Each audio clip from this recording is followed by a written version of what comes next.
Welcome to the Everything Coworking podcast. This is your host, Jamie Russo. Thank you for joining me again this week. I've been doing a series on adding revenue to your co-working business. A few episodes back, we talked about non-workspace revenue and did an operator A and B example and showed how operators who focus on adding incremental revenue outside of their workspace revenue generate a higher profit margin. So roughly 30 to 40% of your work of your the revenue of your co-working space should be outside of workspace revenue. So incremental to private offices and flex desks. And I will mention, clarified this on a LinkedIn post. I think I mentioned this in the original episode, but speaking of workspace revenue, across profitable operators, it is typical that about 10% of revenue from the workspace category is flex desks or hot desks or whatever it is that you call it, non-office workspace. Only 10%. So we use the term co-working, and I think this LinkedIn post comment, somebody, sort of mentioned more profitable operators don't do much co-working. And I said, oh, I think we just have a nomenclature challenge here, which is that I'm talking about, workspace and not just flex desks, but the term co-working means different things to different people.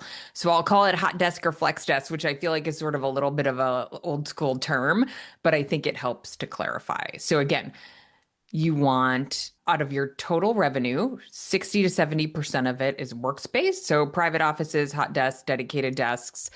And then 30 to 40% of that is going to be meeting rooms, mail services, event space, etc.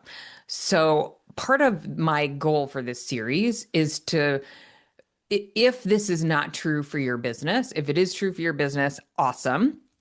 You're probably doing a lot of things right and experiencing a healthy margin. But sometimes we don't really know, like, what's the benchmark? What are profitable operators doing that I'm not doing? So I want to kind of, make sure that we can demystify that for you so that you can see what's possible and set some goals and work towards healthier margin. And for those of you who are joining the podcast, maybe for the first time or are newer listeners, I am super passionate about co-working, crazy about community. And I also firmly believe that you cannot focus on building community and creating a great experience if you're not profitable. So I will talk about profitability a lot. And that is so that you have the capacity to focus on the softer aspects of your business and the reason why your members stay. Okay, so we're going to talk about mail virtual office services today. I find that a lot of operators just don't focus on this aspect. So I want to talk you into focusing on it. And I'm very passionate about mail. We run a money-making mailbox challenge program once or twice a year. We haven't run it yet this year, so probably in the fall. Kim Lee, who's on our coaching team, does most of the coaching in the program. She is a mail expert and just adds a ton of value to what it looks like to operationalize mail, work with referral partners, etc. So, why should you think about spending time on mail? Go back and listen to the episode where we talk about the 30% of your revenue that should come from non-workspace. And I also want to mention, if you love to read when you want to process something, we are turning our episodes into articles, and they're going up on the Allwork site, allwork.space. And we are linking to those articles in our show notes on our website. We'll put them in the show notes for the podcast as well.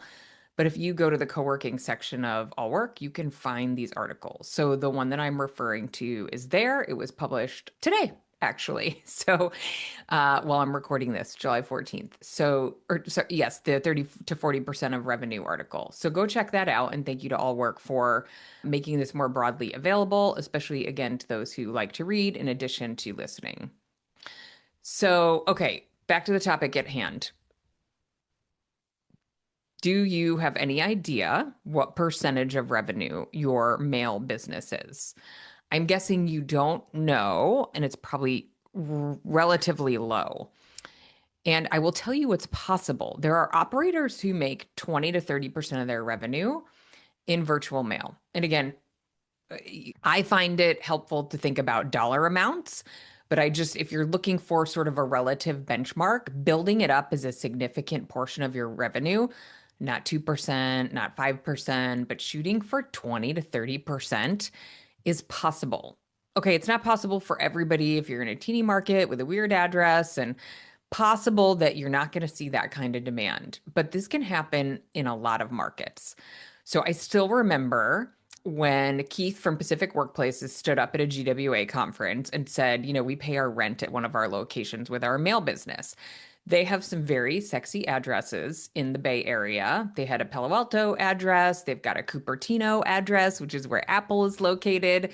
So they have some hot addresses that are very in demand. So they're, very well positioned, but that did not happen for them by accident. They put focus on this aspect of their business and have focused on building it for decades. And you may not think you're going to be around for decades. That is possible. But the best time to start focusing on your virtual office business or your mail business is today, because it takes time to grow and it takes focus. So, my goal for today is just kind of a mindset shift if you're not focusing on mail, which is that it is possible to make more than what you're making today. Profitable operators do, and it is because they focus on it, put effort into it, and build that business with intention. So, I want you to think about, if you're looking for ways, if you listen to the episode about 30 to 40% of your revenue coming from non-workspace, and you're like, okay, what is that for me? Is that going to be meeting room? Is it going to be events? Is it going to be mail? It probably is two out of the three of those in order to build that really healthy margin. So mail is a really easy one because not everybody has event space and not everybody wants to run an event business. So I think most of you are going to focus on mail and meeting room. Okay, here's the great thing about addresses. Probably a lot of you are focused on, okay, how do I get to, 90, 95% occupancy on my workspace? How do I increase the price on how do I increase the desk rate as I go along? As the more full I am, the more demand there is, then I can increase price and then I'm increasing my margin that way. But again, if you're only focusing on workspace revenue, you are going to hit a ceiling at some point. You can't raise your prices, you're out of inventory to sell. And I have a client actually who emailed me and said, hey, can you take a look at our financials? Because we have a very high occupancy and we're still, kind of breaking even. So I have to dig into what that looks like, but it's probably this exact challenge, which is they're not optimizing other sources of revenue besides their workspace. And when we're talking about a 20 to 30% margin being healthy in this business, sometimes that comes from these additional sources of revenue. So if you're in that seat where you're like, look, I have high occupancy and I'm just not as profitable as I want to be, this is the picture I'm trying to paint, is that to get there, you need additional sources of revenue besides just your offices. And they need focus, and what you're doing now may not be the ceiling to what is possible. So again, virtual mail is awesome because it doesn't have to be done on the weekends and like an event business does. And it's not tied to square footage. So you can sell and sell and sell. And we're not going to get into the tactics on this episode. We have lots of resources for our community managers. We run the mail program for you to kind of get into the weeds of how to execute this. But if any of you are thinking, well, I need mailboxes for all those clients, not true at all. You will have some clients who are local and even they don't expect to actually come in and have a physical mailbox. They just expect to be able to come to the front desk and pick up their mail. So literally all you need is file cabinet space and not lots of filing cabinets. I always suggest people start with the little 2-drawer filing cabinet. That's it. And a space to store packages if you're taking packages. So I'm also going to kind of jump in. We'll talk about this a little bit more. But what I want you to think about as you're listening here is setting an actual target for mail. Set a growth target. You don't have to say, oh, I'm going to hit 30% of my revenue right away. And if your revenue is still stabilizing, then that's kind of a moving target too. So you might say, you know what? I make $1,000 a month on mail. Let's get to 3 by the end of the year. 3,000 in recurring revenue in mail. pick a target so that your team can get behind it and you can take action based on a real goal. And give yourself some time. You're not going to get to 30% right away, 20%. Uh, Lucid Private Offices is stated publicly also at conferences that they're roughly 20%. Maybe on the podcast, Flip's talked about this. I remember Flip was on my podcast. He's the CEO of Lucid Private Offices. They have 20 plus locations: Dallas, Houston, Atlanta, Phoenix. And he said one of the things he, noticed when he was kind of really working on his pro forma approach is that mail takes time to build in any new location. And this is also a focus for them. They really want that to be a significant portion of their revenue, and it takes time to build, but it compounds. So every month, you have a little bit of churn, but you're building. And so if you start now and you focus, no, you're not going to be at 30% of your revenue or even 20% maybe after a year, but you've probably signed a 10-year lease. You have some time to build, and you can build a really healthy mail business. And I want to talk about a couple of opportunities here. Pricing. So, one aspect of this business that I kind of want you to be thinking about is that if you have a flat fee for your mail service on your website, you're probably not optimizing for revenue. What I see a lot of operators do is they'll kind of copy the pricing that they have with their third-party lead gen partners, like an Alliance, like an iPostal, like Anytime Mailbox, and you don't need to do that. You might do it for simplicity. You might start there.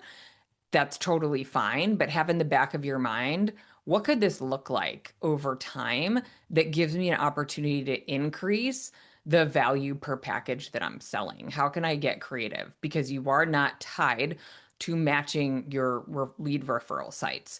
Those are totally separate channels. So people will find you through an Alliance or an iPostal or an Anytime, or they're going to find you through their website. And this is not easy because those folks spend a lot of money on marketing, but I guarantee you that is how Lucid and Pacific Workplaces and other operators who focus on mail are building their business. It's organic, and they're building it through SEO, and they're building it through having it really prominent on their website, not buried under memberships or buried in the footer or not there at all. They're really focused on it, and they're building it organically.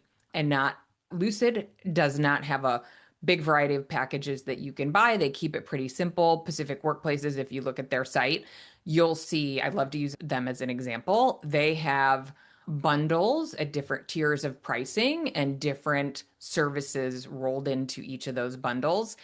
And some of them are pretty significant in terms of monthly revenue. So if you're thinking, oh, $35 a month, depending on the market that you're in, you can get over 100, you can get close to 200. You can get really creative in terms of segmenting your customer. You might even think about segmenting across locations if you have multiple locations in a market. I was talking to an operator that I work with, and this was his idea, not mine. He said, oh, we have, one location that has the best address, and I don't want to cannibalize, but one idea I have for segmentation is that can be the more expensive package, even just for the basic address, and I can go a little lower on the price in my other locations so that I can capture people who actually don't care about that sexy address, but just, want an affordable package price. And I thought that was a great idea. I usually think about segmentation in terms of building out like a good, better, best tier and, sort of what makes sense to put in there. We have a community manager, university member, Mercedes at KD Elite Suites, who's building out, oh, I can't remember what she calls it. It's like a business identity package that has private office hours in it, which I love because if you, last week, I think it was last week, we talked about building out a part-time private office offering, which is another great way to sort of build revenue. It's still workspace, but it's kind of optimizing revenue for an office that is underselling right now. So she's adding part-time private office hours to her package in addition to mail and mail handling. And that is allowing her those members to access a Google Business Profile listing.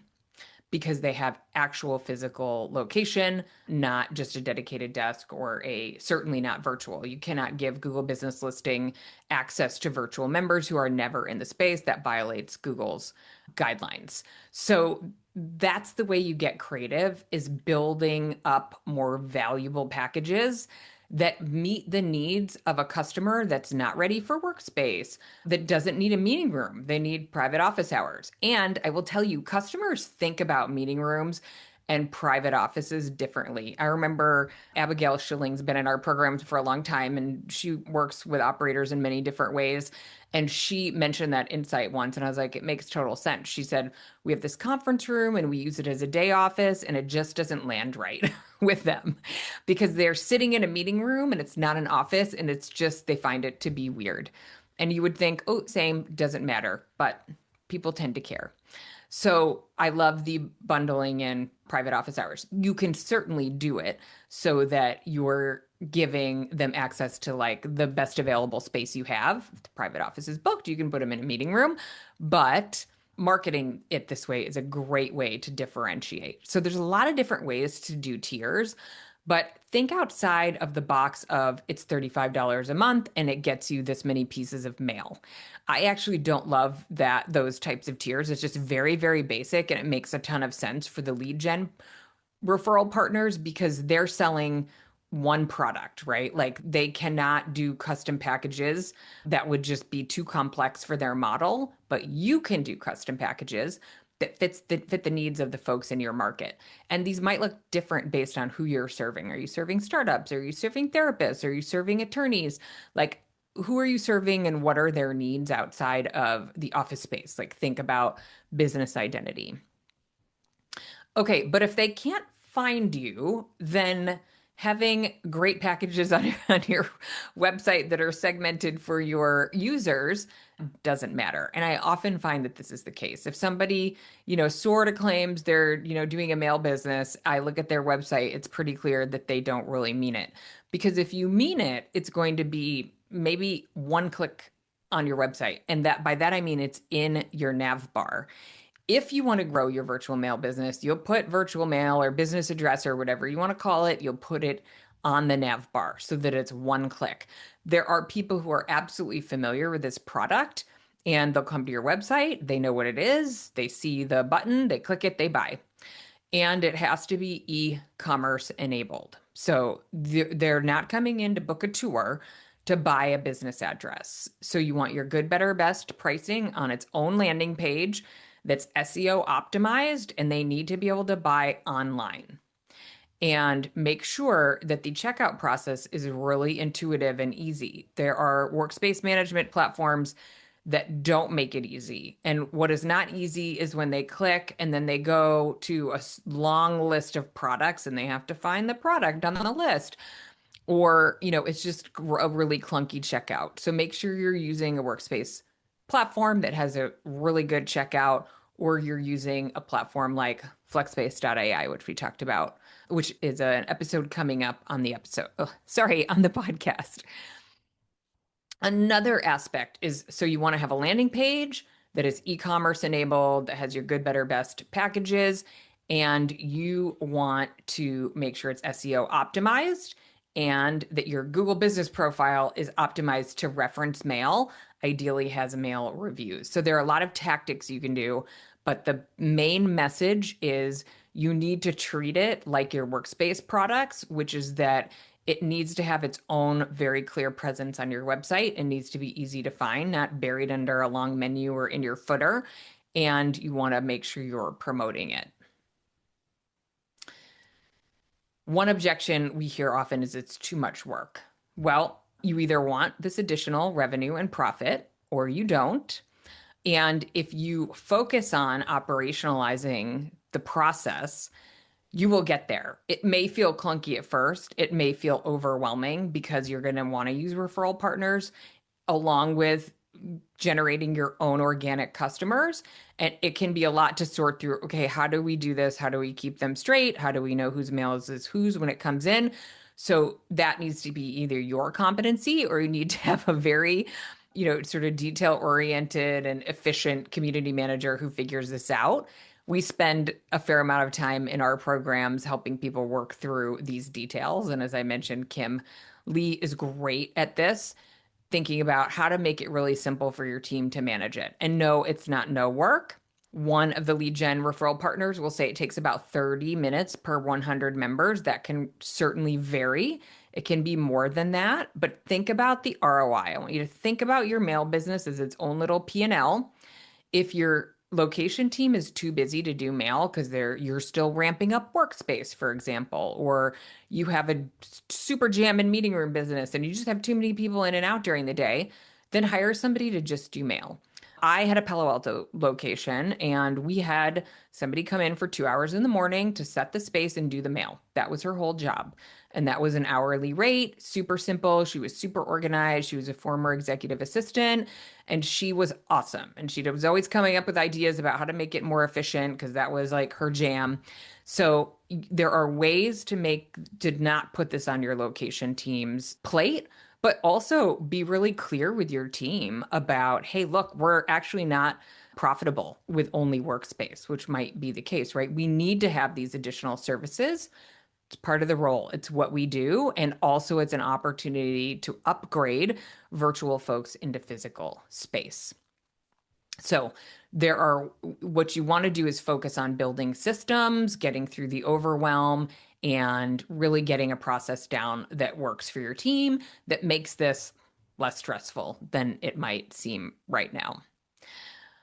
Okay, so just to wrap up here, I just want to quickly review. My most important takeaway is the mindset that in order to be really profitable, you likely need revenue that is outside of workspace. And what might that come from? Meeting rooms, events, mail. You probably have to pick a couple of those. So if you pick mail, it requires a goal and focus. And get your team involved. Make sure they understand the importance, why you're doing this, what your goals are, so that they can be a part of the process. Incentivize them if that's what works for you and your team.